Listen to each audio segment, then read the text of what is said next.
দর্শক বিন্দু দেখেন কি পরিমাণে ঘাস, ঘাসের ভিতরেও কিন্তু পিএস খুব সুন্দর হয়েছে মাশাআল্লাহ। এই দেখেন এই দেখেন,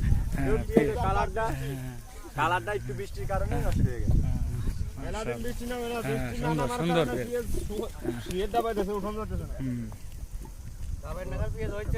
গাবের মতো।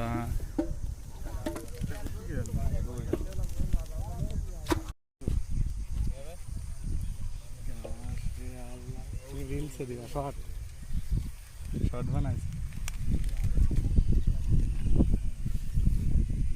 আল্লাহ, এই জমিতে এরকম হইলে পেঁয়াজ উপরে আগায়।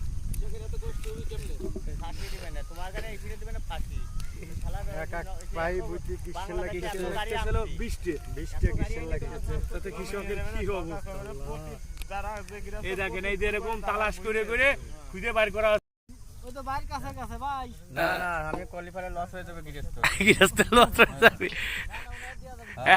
এক পাখি জমিতে 28% 30টা লাগবে কিসের, যার জন্য দাম হবে না। 500 টাকা কাম হইয়া পত্তা আসছে না, আলু 40 টাকা কেজি এন্নাই হয়ে গেছে। তারা কবে এসে দাম কমবে? আর গরিব মানুষ খালি কিনে খাওয়া লাগবে। গরিব মানুষ এসে কি ওরছে মারি ফেলাও। হ্যাঁ